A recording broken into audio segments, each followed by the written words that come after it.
आचार्य परमेश जी को मैं बार बार नमस्कार करता हूँ। नमो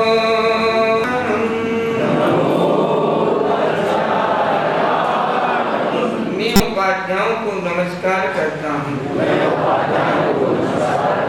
उपाध्याय अर्थात टीचर, शिक्षक, धर्म की कोचिंग करने वाले, धर्म का ट्यूशन करने वाले, धर्म का उपदेश देने वाले, धर्म के ग्रंथों का पठन पाठन करवाने वाले, शंकाओं का समाधान करने वाले, रहस्य ग्रंथों का उद्घाटन करने वाले, सूत्र का पाठ करने वाले, 11 अंग 14 पूर्व के पाठी उपाध्याय परमेश जी को मैं बार बार नमस्कार करता हूँ।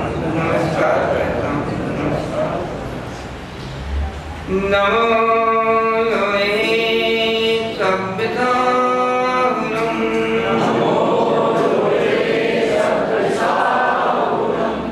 मैं लोक के सर्वकारों को नमस्कार करता हूँ।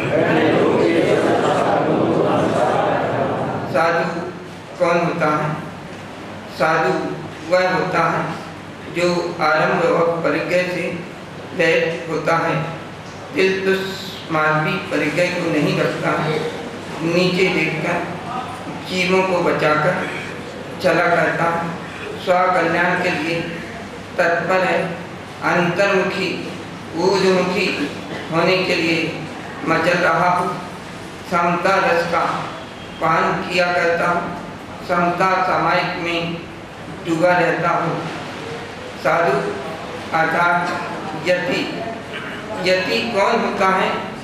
जो यत्नाचार पूर्वक, सावधानी पूर्वक 28 मूल गुण, अहिंसा, महावीरत आदि का निर्दोष रीति से पालन किया करते हैं, जो 22 यातनाओं को, 22 कष्टों को, 22 परिश्रम को समता के साथ सहन करते हैं, वे यति होते हैं। ऋषि मुनि कौन होता है? जो पापों से मोह होते हैं, जिन्होंने मोह को नष्ट कर दिया, समाप्त कर दिया, जो मोक्ष की अभिलाषा रखते हैं, वे मुनि होते हैं। ऋषि कौन होता है? जो कर्मों के ऋणों से मुक्त हैं, वह ऋषि हैं। ऐसे सामायिक चारित्र के धनी साधु परमेश जी को मैं बार बार नमस्कार करता हूँ। आज अपने लिए स्थापना निक्षेप के माध्यम से, बिंब के माध्यम से, पितमा जी के माध्यम से अपने लिए जो अरिहंत और सिद्ध का दर्शन प्राप्त हो रहा है, यह दर्शन साक्षात दर्शन नहीं है, स्पष्ट दर्शन नहीं है, प्रत्यक्ष दर्शन नहीं है। इस युग में साक्षात देवादिदेव महावीर भगवान की, आचार्य गुरुदेव विद्यासागर जी महाराज की, उनके गुरु महाराज आचार्य ज्ञान सागर जी महाराज की जय।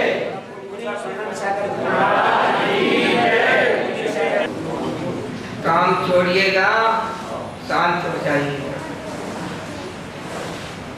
गाय रंभाती है, गाय जब रंभाती है तब उसका मालिक भगते हुए चला आता है, उसके बच्चे भगते हुए चले जाते हैं।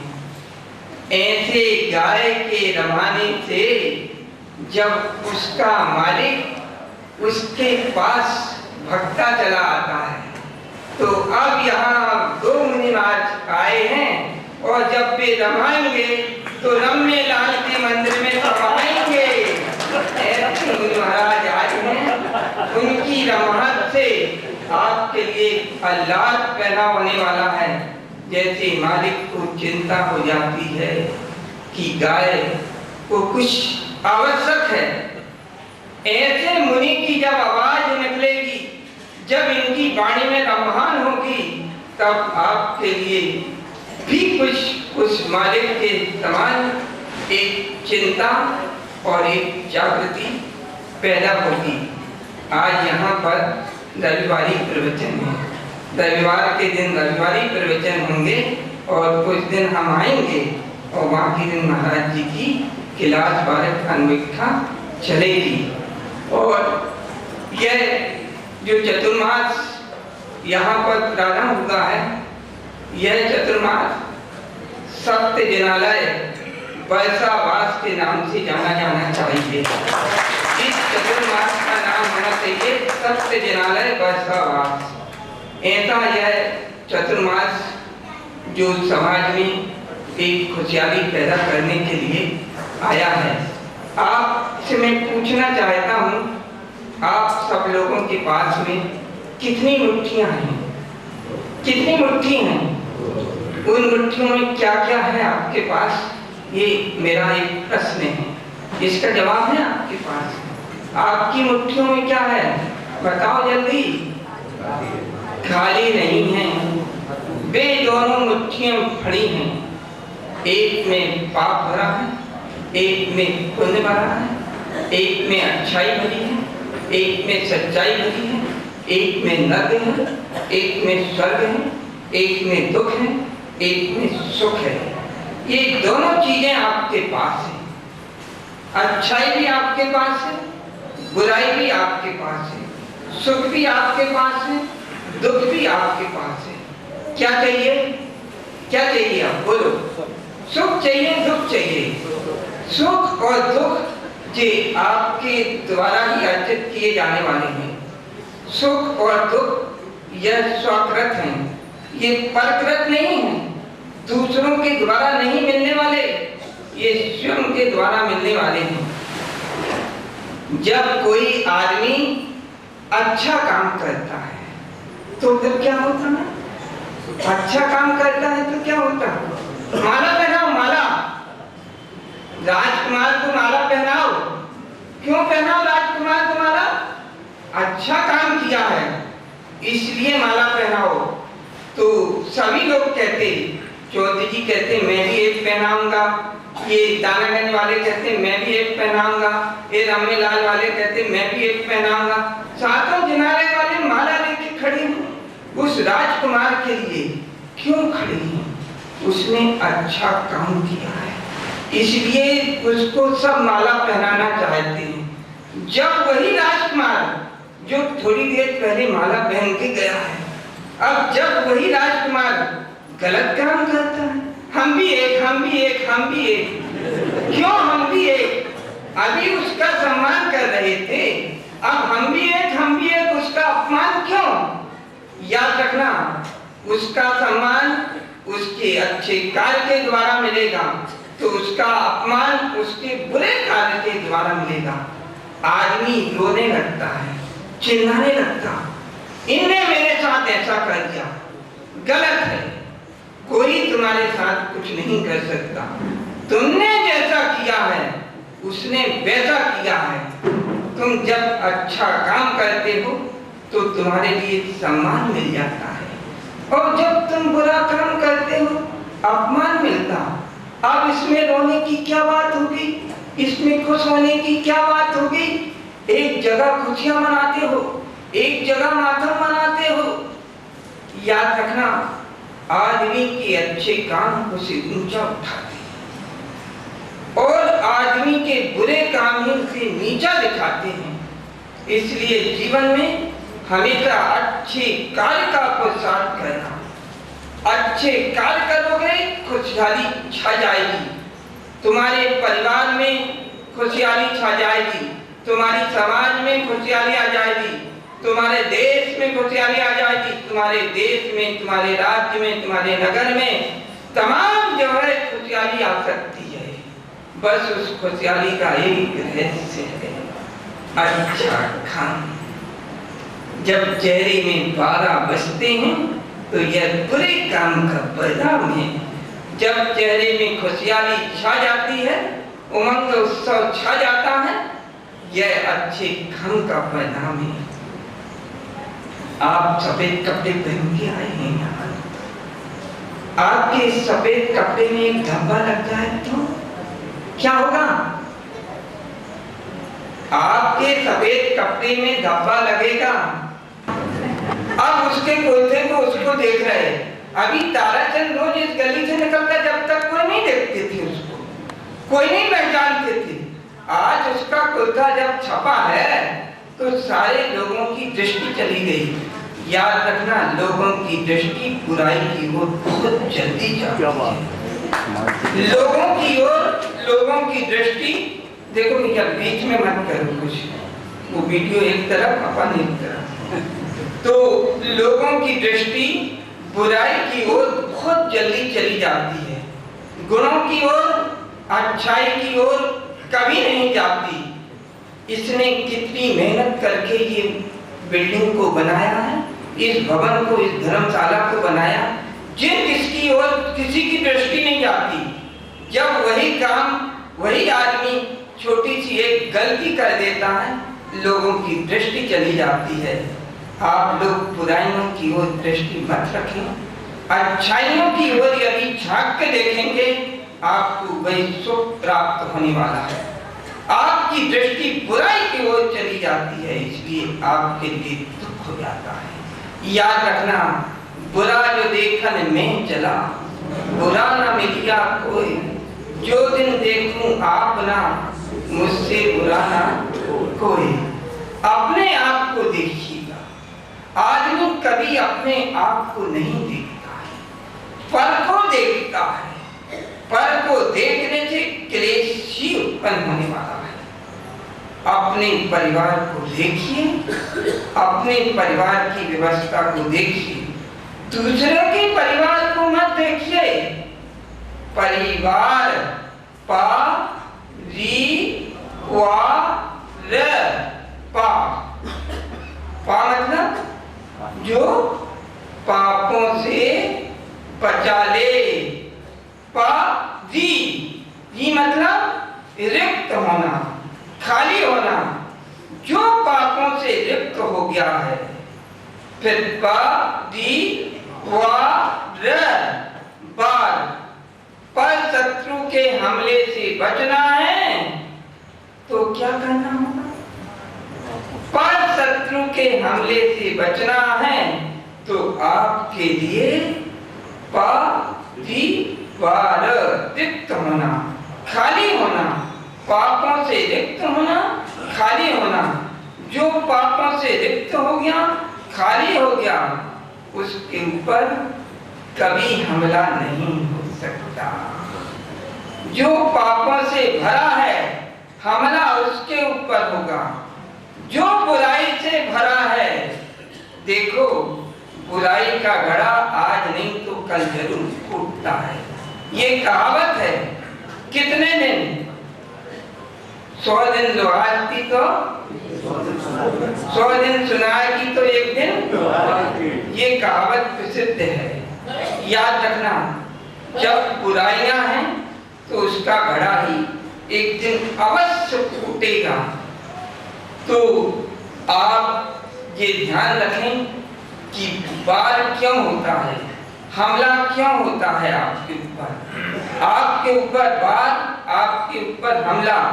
आप बुराइयों से रिक्त नहीं हैं। बुराइयों से रिक्त होना कि परमात्मा को वही छू सकता है। जो बुराइयों से रिक्त हो जाएगा, उसकी पहुंच ही परमात्मा के पास होती है। जिसके पास जब तक बुराई रहती है, जब तक वह संसार में भटकता घूमता रहता है, उसकी परमात्मा के पास पहुंच नहीं होती है। यहाँ देखिए, सारी बुराइयां विनष्ट हो गई हैं, सारी बुराइयां नष्ट हो गई हैं। एक अच्छाई का साम्राज्य है। जहां अच्छाइयां दिखेंगी वहां माथा जरूर झुकेगा।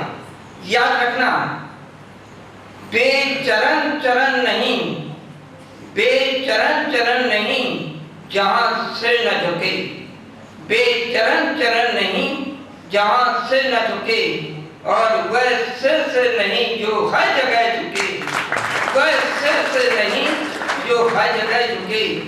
आपका यह मस्तक उन परमात्मा के चरणों में झुकना चाहिए, जहां आपको वितरागता देखना आती है।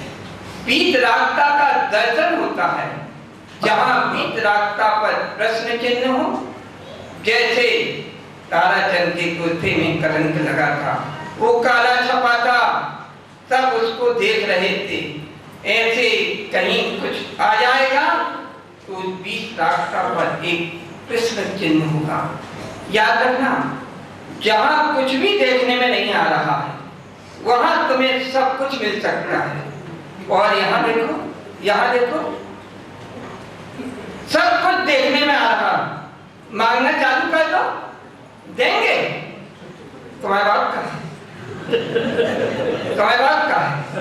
अब देखिए, इनके पास ये वीतरागी हैं, इनके पास कुछ देखने में आ रहा, लेकिन तुम इनसे सब कुछ मांगते हो। महाराज ऐसा मंत्र दे दो मेरी समाज एक धागे में बन जाए। क्यों इनसे क्यों नहीं कहा, इन ताराचंद से क्यों नहीं कहा मेरी समाज एक हो जाए। याद रखना, जिसके पास कुछ भी देखने में नहीं आ रहा वो ही सब कुछ दे सकता है। और सारी समस्याएं इनके पास लेके जाते, पड़ोसी के पास लेके चले जाओ, ठेका लौका तमाम हमने।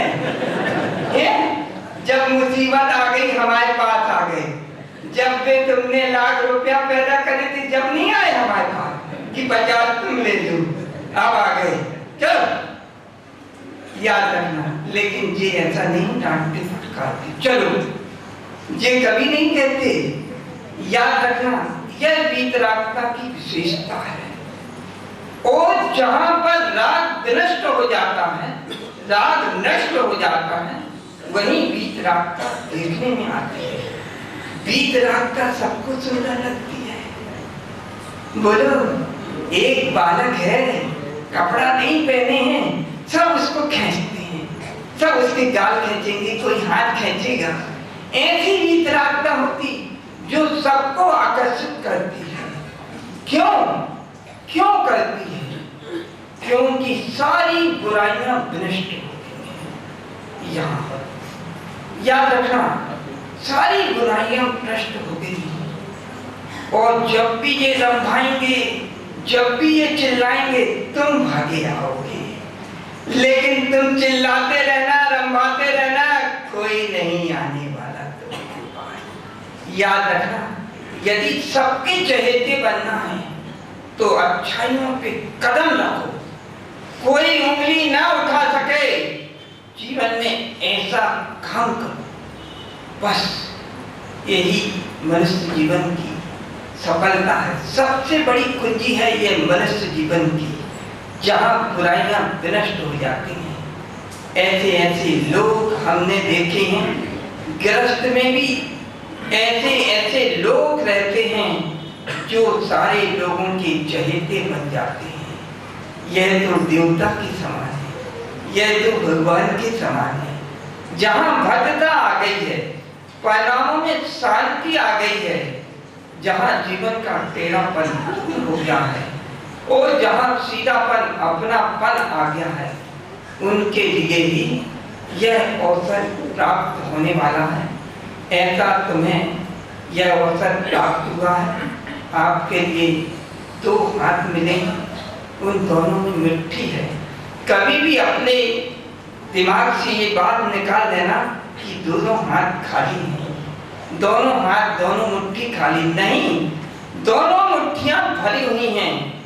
इन मुट्ठियों में अब आपको खोजना है, आपको स्वर्ग पसंद है कि आपको नरक पसंद है। याद रखना, अच्छे काम ही वह स्वर्ग हैं और बुरे काम ही इस धरती के नरक हैं।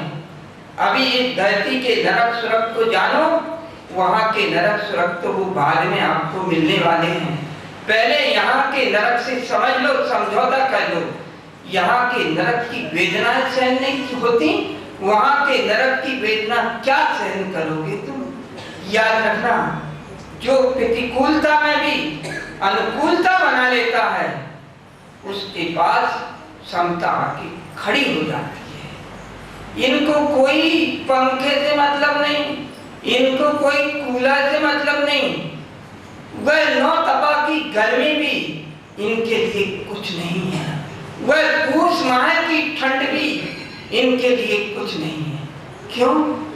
तुम्हारे लिए तो रजाई पे रजाई चाहिए, तुम्हारे लिए तो कूलर पे कूलर चाहिए, और कछु नहीं तो वह ले आओ, क्या एसी ले आओ, ये सारे साधन चाहिए। क्यों चाहिए ये तुम्हें? याद रखना, अभी बुराई से ढके हो, इसलिए साधन संपन्न हो। ये अच्छाई से ढक गए हैं, इसलिए इनके पास कोई साधन नहीं है। और कोई साधन नहीं होते हुए तुम सारे साधन इन्हें देना चाहते हो। तुम्हें कोई देना चाहता है? नहीं देना चाहते। इनके लिए सब कुछ चढ़ाते हैं, सब कुछ देते हैं। सोना भी चढ़ाएंगे तो इनके लिए मिट्टी की समान है। इन्हें कोई उससे प्रयोजन नहीं। क्यों प्रयोजन नहीं? इनका